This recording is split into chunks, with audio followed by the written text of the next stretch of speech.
بسم اللہ الرحمن الرحیم۔ سورۃ البقرہ آیت نمبر 143۔ وَكَذَلِكَ جَعَلْنَاكُمْ أُمَّةً وَسَطًا لِتَكُونُوا شُهَدَاءَ عَلَى النَّاسِ وَيَكُونَ الرَّسُولُ عَلَيْكُمْ شَهِيدًا۔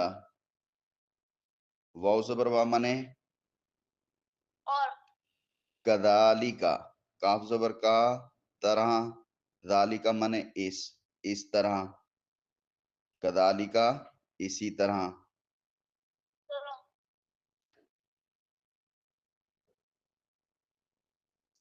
جعلنا، جعل کا معنی بنانا کرنا، تو ہم نون الف نا کا معنی ہم، جعلنا ہم نے بنایا، ہم نے کیا،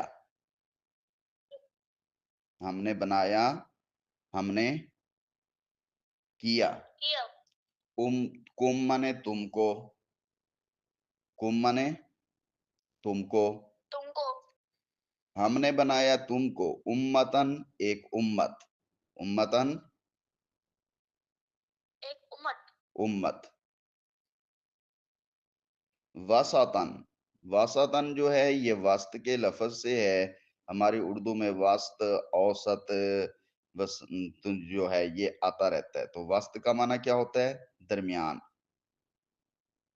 وسط کا معنی درمیان، امتوں وسطا درمیانی امت، معتدل امت، ہم نے آپ کو کیا بنایا؟ معتدل امت، نہ افراط ہے نہ تفریط ہے۔ افراط تفریط کا مطلب نہ تو مکمل طور پہ بالکل سختی ہے کہ دین پہ چلنا مشکل ہو جائے، اور نہ ہی بالکل نرمی ہے کہ جیسے مرضی کیے جاؤ، کچھ سختی ہے اور کچھ نرمی ہے، درمیانہ راستہ ہے جس پر انسان کو چلنا بالکل آسان ہے، شرط یہ کہ وہ چلنا چاہے۔ بات سمجھ آ گئی؟ جی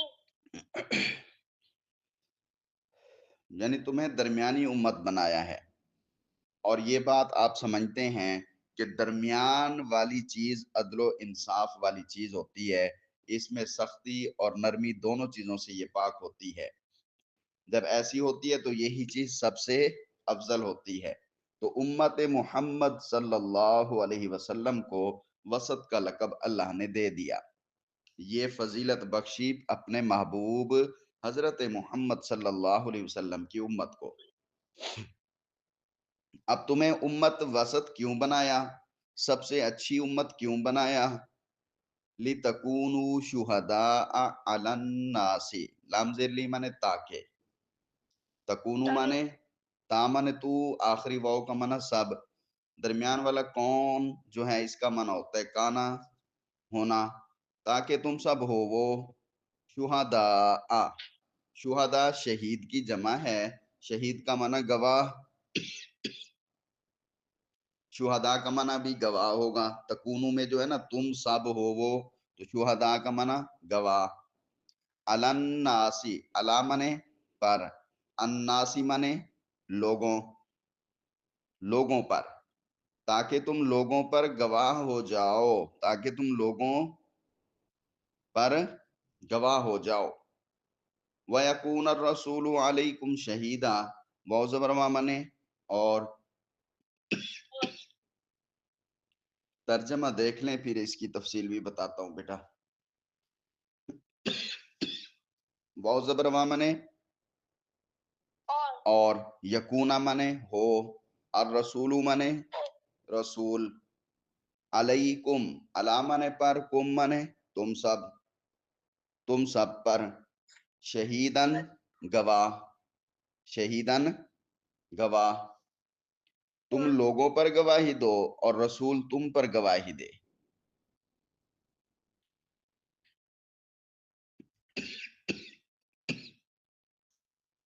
تمہارا قبلہ کون سا ہے؟ اب خانہ کعبہ جو حضرت ابراہیم علیہ السلام کا قبلہ تھا، اور تمہارا قبلہ تمام قبلوں سے افضل ہے، کل یہ بات ہم نے پڑھی تھی۔ جی تو ایسے ہی بالکل ہم نے تم کو سب امتوں سے بھی افضل بنا دیا، امتوں وسطا، اعتدال والی امت۔ پھر تمہارے جو پیغمبر ہیں ان کو سب پیغمبروں سے کامل، برگزیدہ، افضل اور اعلیٰ بنا دیا۔ اب تمہیں اور تمہارے پیغمبر یہ افضل جو ہیں، اس افضلیت کی وجہ یہ ہے کہ لِتَكُونُوا شُهَدَاءَ، تاکہ تم ہو جاؤ شہداء علی الناس، لوگوں پر گواہ۔ تم تمام امتوں کے مقابلے میں گواہ، مقبول الشہادت قرار دیے جاؤ۔ قیامت کے دن جو ہے عدالت اللہ کی جب لگے گی تو اس صورت یہ ہے کہ پہلی امتیں، ان کے جو کافر لوگ ہیں، اپنے نبیوں کے خلاف دعویٰ بولیں گے، جھوٹ بولیں گے، اور اللہ کے سامنے وہ کہیں گے ہم کو تو کسی نے بھی دنیا میں ہدایت نہیں کی تھی، کسی نے بھی ہمیں سیدھے راستے پہ چلنے کا نہیں کہا تھا، کسی نے بھی ہمیں سیدھا راستہ نہیں بتایا تھا۔ تو پہلی امت کے کافر لوگ جب نبیوں کے خلاف ایسا جھوٹ بولیں گے، اس وقت جو ہے پیارے پیغمبر صلی اللہ علیہ وسلم کی امت نبیوں کے دعوے کی صداقت کرے گی، صداقت کی گواہی دے گی۔ نبی کہیں گے ہم نے ان کو کہا تھا، وہ کہیں گے نہیں کہا تھا۔ تو فیصلے کے لیے اللہ تبارک و تعالی ہمارے نبی کی امت جس میں ہم شامل ہیں ہمیں بلائیں گے، ہم سے کہیں گے کیا یہ نبی سچ بول رہے ہیں یا یہ لوگ سچ بول رہے ہیں؟ تو اس وقت پیارے پیغمبر کی امت جس میں ہم ہیں تو کہیں گے کہ نبی سچ بول رہے ہیں، یہ کافر جو ہیں یہ جھوٹ بول رہے ہیں۔ بات سمجھ آ گئی؟ جی پہلے نبیوں کا اور ان کی امتوں کا جب آمنا سامنا ہوگا، کافر لوگ ان کے کیا کہیں گے کہ انہوں نے ہمیں ہدایت نہیں کی تھی، نبی کہیں گے کہ ہم نے کی تھی۔ تو اس وقت کیا ہوگا؟ پیارے پیغمبر صلی اللہ علیہ وسلم کی امت تمام نبیوں کی بات کی صداقت کی گواہی دے گی۔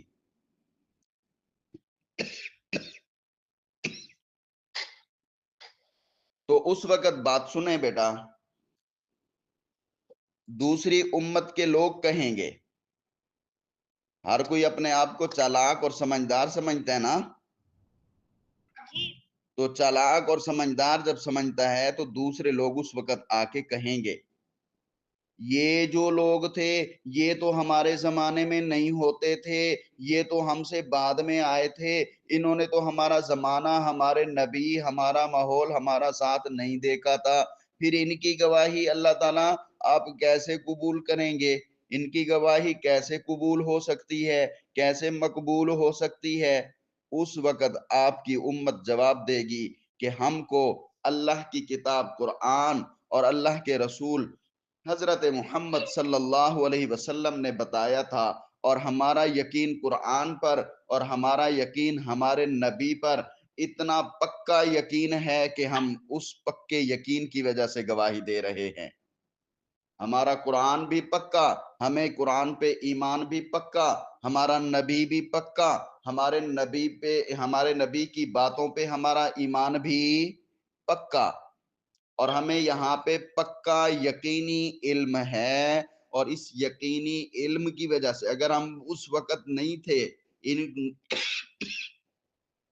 امتوں کے ساتھ نہیں تھے، ان نبیوں کے زمانے میں نہیں تھے، لیکن ہمارے نبی نے اور ہمارے قرآن نے جب ہمیں بتایا تو ہم نے مان لیا، اور ہم اسی کی وجہ سے گواہی دے رہے ہیں۔ ہمارا نبی بھی جھوٹ نہیں بولتا، ہمارے نبی کے پاس اللہ کی جو کتاب قرآن آئی تھی، اللہ کا کلام، اللہ کی باتیں جو آئی تھیں وہ بھی جھوٹی نہیں ہو سکتی. بات سمجھ آ گئی؟ جی اچھا، وسط کا لفظ آپ نے پڑھا تھا تو وسط کا لفظ یاد رکھیں. وسط کا معنی درمیان والا یعنی معتدل، عدل و انصاف والا. یعنی کہ یہ امت جو ہے حضرت محمد صلی اللہ علیہ وسلم کی، اگر اپنے دین پر، اپنے قرآن پر، اپنی شرعیت پر، آج تو ہم قرآن کو نعوذ باللہ اللہ معاف فرمائے، اللہ اپنی پناہ نصیب فرمائے، ہم مسلمان ہونے پہ خوش ہوتے ہیں، مسلمان بننے کے لیے تیار نہیں ہیں. لیکن اگر عمل کرے تو پھر یہ امت ٹھیک ٹھیک سیدھے راستے پر ہے، جس میں کچھ بھی ٹیڑھا نہیں، جس میں کچھ بھی شک و شبہ نہیں، جس میں کچھ بھی سختی نہیں، اور جس میں کچھ بھی نرمی نہیں. درمیانی ترتیب ہے، کچھ کچھ سختی، کچھ کچھ نرمی.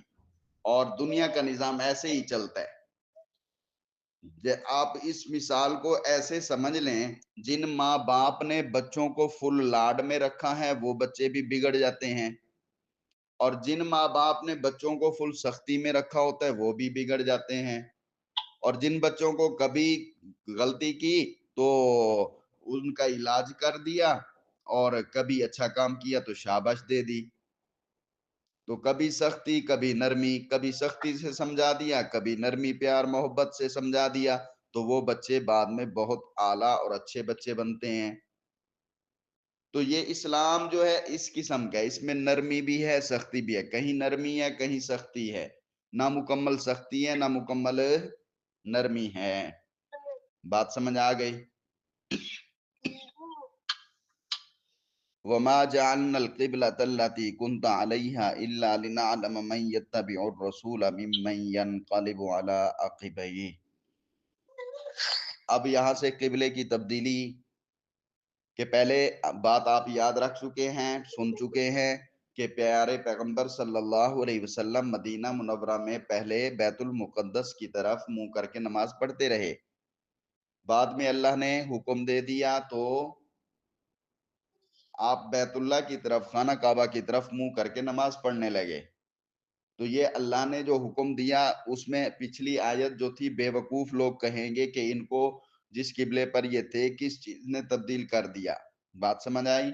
پاگل روڑے اٹکاتے ہیں نا بے وقوف لوگ، کافروں کے دوست. اسلام، اسلام، قرآن، نبی، اور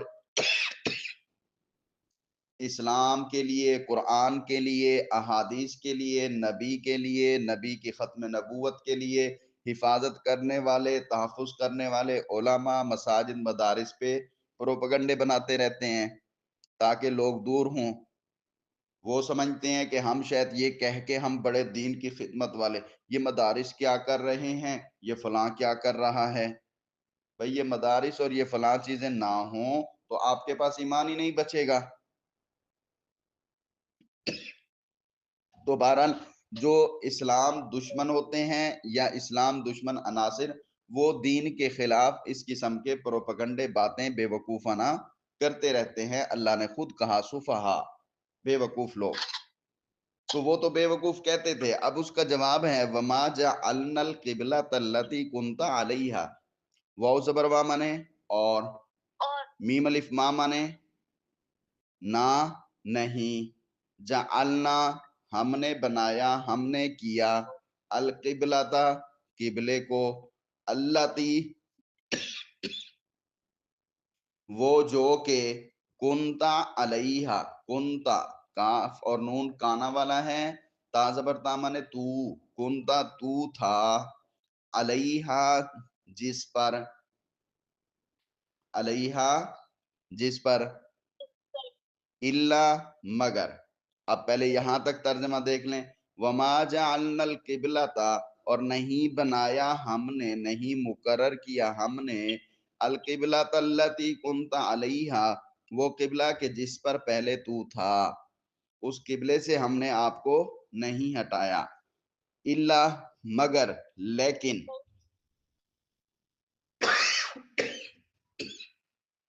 لنعلم، لام ذلی مانے تاکہ، نعلم ہم جان لیں. نون کا معنی ہم، عین لام میم کا معنی علم. ہم جان لیں. من یتبع الرسول، من منے یہاں پہ من سوالیہ ہے، کون؟ کون؟ یتبع، اس کا معنی اتباع کرتا ہے. من کون؟ یتبع، اتباع کرتا ہے. الرسول، رسول کی. کون رسول کی پیروی کرتا ہے؟ کون رسول کے تابع ہوتا ہے؟ ممن ینقلب، من منے سے، من منے جو، ان میں سے جو. ینقلب، ینقلب یہ اس میں یا کا معنی جو پیچھے تھا وہ یہاں اسی کا ساتھ جڑ جائے گا، وہ نون قاف لام بے، انقلاب. انقلاب کا معنی کیا ہوتا ہے؟ پھرنا، پلٹنا، گھوم جانا. کہتے ہیں نا انقلاب آ گیا، یعنی کہ ماحول بدل گیا، ماحول پلٹ گیا. تو یہ وہی ہے ینقلب، پھر جاتا ہے، پلٹ جاتا ہے. علامنے پر. عقبئی، عقبئی کا معنی ایڑیاں، پاؤں کی ایڑیاں ہوتی ہیں نا بیک سائڈ پاؤں کی نیچے والی، اس کو ایڑیاں بولتے ہیں. ہی مانے اس کے، یہاں پہ ترجمہ ہوگا اپنے. عقبئی ہی، اپنی دونوں ایڑیوں پر. دونوں ایڑیوں پر کا مطلب کیا ہوتا ہے؟ ایک آدمی آپ کے سامنے آیا پھر وہیں سے بیک چلا گیا، گھوم کے نہیں، اپنی بیک کے جو ہے پاؤں کی ایڑیوں کے ساتھ دیکھ آپ کی طرف رہا تھا اور جا پیچھے رہا تھا، ریورس گیئر لگا دیا. تو جب ریورس گیئر لگاتے ہیں تو وہ پاؤں کی ایڑیوں کے جا رہا ہوتا ہے. جب سامنے چلتے ہیں تو پاؤں کے فرنٹ جو ہے وہ کام کر رہا ہوتا ہے. جب بیک جاتے ہیں تو پاؤں کی ایڑیاں کام کر رہی ہوتی ہیں. بات سمجھ آ گئی؟ تو جو پاؤں کی ایڑیوں پر دین سے جو ہے الٹ پھر جاتے ہیں، واپس چلے جاتے ہیں، ان میں سے من یتبع الرسول، کون ہے جو اتباع کرے گا رسول کی. تو اللہ چاہتے ہیں کہ ہم صرف یہی دیکھنا چاہتے تھے کہ اصلی قبلہ تمہارا تو شروع سے کعبہ ہی تھا، جو حضرت ابراہیم علیہ السلام کے وقت سے چلا آ رہا تھا. کچھ دنوں کے لیے جو مدینہ منورہ میں بیت المقدس ہم نے مقرر کر دیا تھا، وہ تو صرف امتحان کے لیے تھا کہ کون تابع داری پر قائم رہتا ہے اور کون دین سے پھر جاتا ہے. اس میں جو لوگ ایمان پر قائم رہے ان کا تو بہت بڑا درجہ ہے. جنہوں نے نبی کی بات مانی، اللہ کے حکم پر اپنے آپ کو جھکا کے اس پر چلے، تو ان کا بہت بڑا درجہ ہے. وَإِن كَانَتْ لَكَبِيرَةً إِلَّا عَلَى الَّذِينَ هَدَى اللَّهُ. واو سے بروا منے اور، ان منے نہیں، یہاں پہ ان نافیہ بنا دے نہیں. کانت منے ہے، لَكَبِيرَةً منے لام زبر لا، البتہ، کبیرتن بڑی بات، الا مگر. ان جو ہے نہیں کہ نہیں بنائے، ان کا منع کریں بے شک. ہاں بے شک ہے، لکبیرتن بڑی بات. کیونکہ انسان کا ایک نظریہ ہو، انسان کے مائنڈ میں ایک چیز چل رہی ہے، انسان کی ایک روٹین ہے، اس کو اس سے ہٹا کے دوسری پہ لے آنا، یہ بہت بڑی بات ہوتی ہے. یہ بہت بڑی بات ہوتی ہے. تو وَإِن كَانَتْ لَكَبِيرَةً، اور بے شک ہے یہ بہت بڑی بات. الا مگر، عَلَى الَّذِينَ هَدَى اللَّهُ، مگر کے بعد بریکٹ میں آئے گا بڑی بات نہیں ہے، بڑی بات نہیں ہے ان لوگوں کے لیے. عَلَى الَّذِينَ، علامن پر، الَّذِينَ وہ جو کہ، هَدَى اللَّهُ ہدایت دی اللہ نے. تو جن کو اللہ نے ہدایت دی ہے ان کے لیے بڑی بات نہیں ہے. ایک تو انسان کا اپنا نظریہ ہوتا ہے اور ایک انسان کا نظریہ یہ ہوتا ہے کہ اللہ کا حکم کیا ہے. ایک اپنی عادتیں ہوتی ہیں، اپنی روٹین ہوتی ہے، اور ایک یہ ہوتا ہے کہ میرا رب مجھے کیا کہتا ہے. کل مثال میں نے دی تھی کہ ایک جو نوکر ہوتا ہے اس کا مالک اس کو ایک کام کہتا ہے، اس سے ہٹا کے دوسرے میں لگا دیتا ہے تو اس کو کوئی اعتراض ہوتا ہے؟ نہیں ہوتا۔ مالک کی مرضی ہے، وہ جیسے حکم دے، اس نے پہلے یہ کام کہا اب یہ کہہ دیا تو اس کو کوئی اعتراض نہیں ہوتا۔ اور جو مالک نوکر والا سسٹم جہاں پہ نہیں ہوتا، وہاں پہ وہ کوئی کام کر رہا ہے، اس کو کہیں بھائی فلاں کام تو کر دے، کہتے دیکھ نہیں رہا پہلے میں یہ کر رہا ہوں، پہلے میں یہ کروں گا پھر دوسرا کروں گا۔ تو اللہ کے ہم پابند ہیں، ہمارا مالک اللہ ہے، تو جس کو اللہ نے ہدایت دی، جو اللہ کو مالک مانتے ہیں، اس کو اللہ کہ بیت المقدس کی طرف منہ کر کے مجھے سجدہ کرو، تو وہ ادھر منہ کر کے سجدہ کرے گا۔ تھوڑی دیر بعد اللہ نے کہہ دیا بھائی جو ہے بیت اللہ کی طرف، خانہ کعبہ کی طرف منہ کر کے مجھے سجدہ کرو، کیونکہ اللہ کے لیے تو ہم نے پڑھ لیا مشرق مغرب سارے کا سارا اللہ کا ہے، اللہ ہر جگہ موجود ہے، اللہ ہر جگہ موجود ہے۔ یہ تو اس نے بس حکم دے دیا بھائی اس صفت ان گھروں کی طرف رخ کر لو، اس کا مطلب یہ تو ہم بالکل نہیں مانتے کہ اللہ بالکل وہیں ہے، وہاں پہ تو اللہ کی رحمت ہوتی ہے، اللہ تو ہر جگہ موجود ہے۔ تو اللہ ادھر کہے یا ادھر کہے، جو ہدایت پر ہوتے ہیں وہ سوال جواب مالک سے نہیں کرتے بلکہ اپنے مالک کی بات مانتے ہیں۔ تو یہ روٹین سے ہٹنا یہ بہت بڑی بات ہوتی ہے۔ اِلَّا عَلَى الَّذِينَ هَدَى اللَّهُ، مگر ان لوگوں پر جن کو اللہ نے ہدایت دے دی، جو سیدھے راستے پر ہیں، جو رب کو اپنا مالک مانتے ہیں، تو ان کے لیے بڑی بات نہیں ہے۔ وَمَا كَانَ اللَّهُ لِيُضِيعَ إِيمَانَكُمْ، واو زبر وا مانے اور میم الف ما مانے نہیں، کانا مانے ہے، اللہ اللہ تعالیٰ، اور نہیں ہے اللہ تعالیٰ لِيُضِيعَ إِيمَانَكُمْ، لام سے لی تاکہ یضیع وہ ضائع کرے، ایمانکم تمہارا ایمان، اللہ ایسا نہیں ہے کہ تمہارا ایمان، تمہارے اعمال، تمہاری ترتیب، تمہاری محنتیں یہ ضائع کرے، اللہ کی ذات ایسی بالکل بھی نہیں ہے۔ بات سمجھ آ رہی ہے؟ ان اللہ بالناس لرؤوف الرحیم، ان من بے شک اللہ اللہ تعالی بالناس ساتھ ہے لوگوں کے، لرؤوف البتہ شفیق، رؤوف کا معنی شفیق، رحیم کا معنی مہربان، شفیق اور مہربان۔ اللہ تو اپنے بندوں پر شفیق ہے، اللہ تو اپنے بندوں پر مہربان ہے۔ بات سمجھ آ گئی؟ یعنی یہودیوں نے کہا تھا کعبہ قبلہ اصلی ہے تو اتنی مدت کی نماز جو بیت المقدس کی طرف پڑی تھی وہ ضائع ہو گئی، تو اس کا جواب دیا اللہ تمہارے ایمان کو ضائع کرنے والا نہیں ہے۔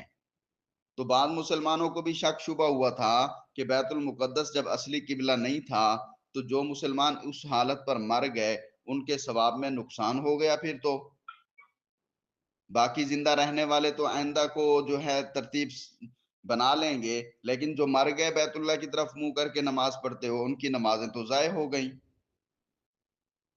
ان کو شک شبہ ہونے لگا تو اس شک کو اللہ نے ختم کیا کہ اللہ تمہارے اجر و ثواب میں کسی قسم کا نقصان نہیں ڈالے گا، تمہارے اجر و ثواب میں، کیونکہ وہ بڑا مہربان ہے، رؤوف ہے، رحیم ہے۔ جو اس طرف منہ کر کے نماز پڑھی وہ بھی اسی کا حکم تھا، اس پہ بھی پورا پورا ثواب ملے گا، اور جو اس طرف اب منہ کر کے نماز پڑھی جائیں گی تو ان پہ بھی پورا پورا ثواب ملے گا۔ پریشان ہونے کی ضرورت نہیں ہے، بس اپنے آپ کو اس کا فرما بردار بنا دو۔ اللہ ہمیں اپنا فرما بردار بنائے، ہمارے علم میں برکت عطا فرمائے، ہمارے نیک اعمال میں بھی برکتیں عطا فرمائے۔ کل آگے پڑھیں گے۔ السلام علیکم۔